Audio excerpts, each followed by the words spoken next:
Give honor to the Lord for the glory of his name. Worship the Lord in the splendor of his holiness.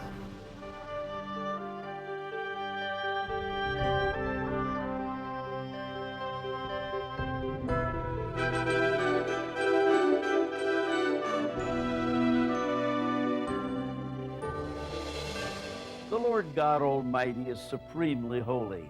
We're his people. We've been set apart for him. He wants and deserves our absolute loyalty and wholehearted devotion. They belong to him exclusively. But God knows how easily our hearts can be led astray. He has warned us, do not worship any other gods beside me. Do not make idols of any kind. You must never worship or bow down to them. For I, the Lord your God, am a jealous God who will not share your affection with any other God. We're very special to God, and he is very possessive of our affections. He alone has the right to occupy the shrine of our innermost being. He is to be exalted to the highest place in each of our lives. Everything else must be of lower importance. When the Israelites committed spiritual adultery, God said to Moses, "They have roused my jealousy by worshiping non-gods. They have provoked my fury with useless idols." The false gods and idols of our society may not be as obvious as those of ancient Israel or other cultures, but their presence is just as real. They clamor for our attention. They bargain for our allegiance. They boast of multitudes who pay them homage to elevate them to the high places of our land. Many worship the god of affluence. They're convinced that wealth is the key to happiness. The spirit of greed has gradually transformed their values so that money is now their master. Multitudes pursue the god of pleasure. The spirit of frivolity has convinced them that fun is the chief goal in life. Some are couch potatoes who nurture their soul by vegetating in front of the TV screen.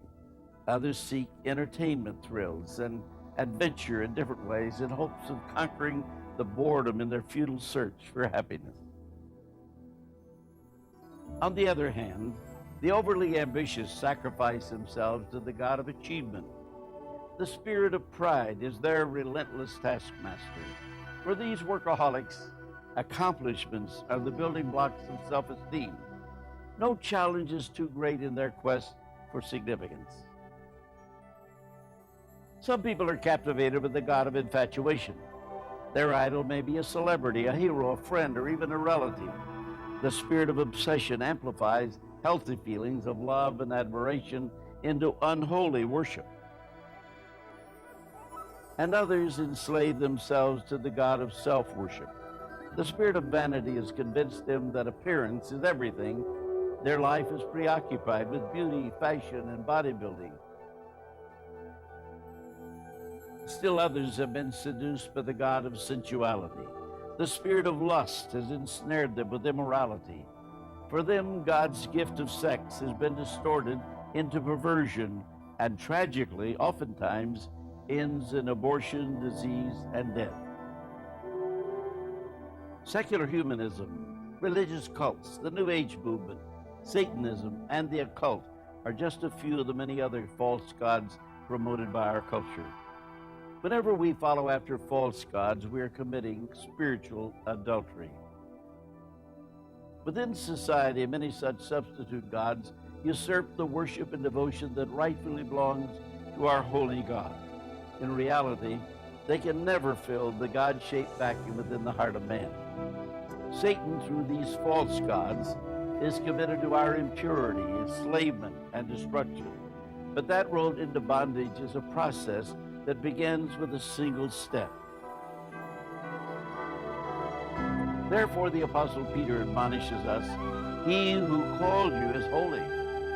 You also be holy in all your conduct, because it is written, 'Be holy, for I am holy.'"